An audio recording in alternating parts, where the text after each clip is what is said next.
Hello students, today I am going to teach you about articles. As we all know, articles are divided into three words, a and the.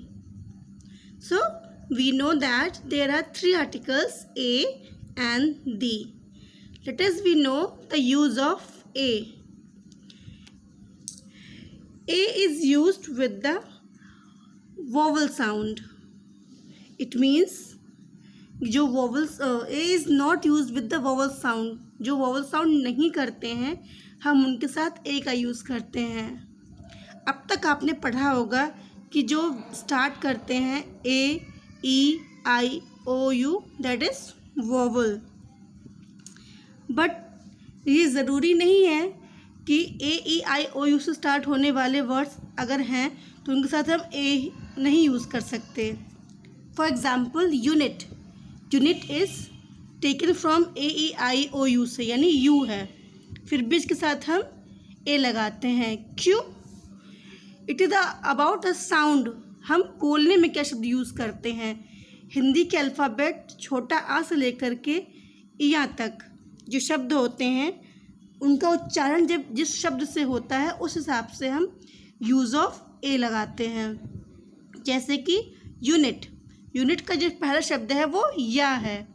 या हमारा का से लेकर ज्ञा तक के अंतराल में आता है। इवन तो ये वर्ड यू से स्टार्ट होता है, बट क्योंकि इसका उच्चारण हम या करते हैं इसलिए इसके साथ हम ए लगाते हैं। ठीक वैसे ही यूनिवर्सिटी, यूनियन, ठीक। यूरोप, यूरोप में भी स्टार्ट तो ई से हो रहा है, पर उसका जो प्रोनाउंसिएशन है, उच्चारण है, वो या शब्द है, इसलिए हम इसमें ए लगाएंगे।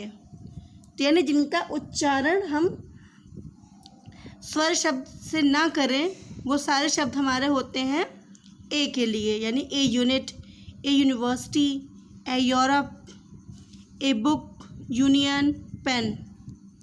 Late us we know about an. जिनका हम साउंड कॉन्सोनेंट ना करके वोवल हो वो हमारे एन के कैटेगरी में आते हैं, चाहे उसका स्टार्टिंग का वर्ड कोई कॉन्सोनेंट लेटर ही क्यों ना हो।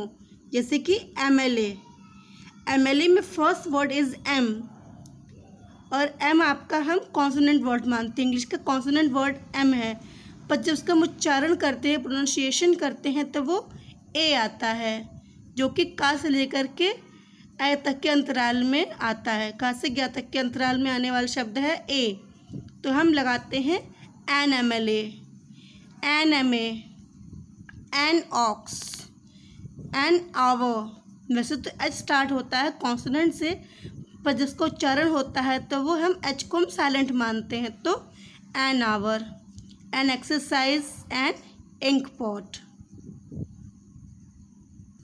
थर्ड इज दी, इसको हम दी भी बोलते हैं और दा भी बोलते हैं।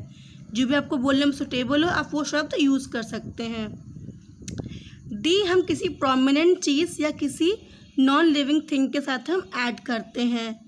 फिर भी किसी कंट्री नेम के लिए, किसी लैंग्वेज, किसी स्ट्रीट, रोड, सिटी या किसी के नाम के आगे हम दी शब्द या द शब्द नहीं लगाते हैं।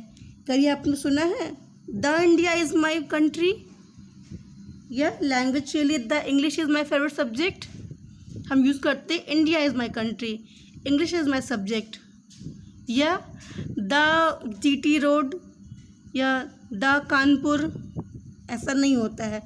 हम इन शब्दों के साथ द कभी लगा रहे होते हैं तो ये शब्द स्टार्टिंग के न बजाय बीच में आता है किसी नाम के आगे। कभी आपने सुना है the Ram is a boy, it's not a suitable.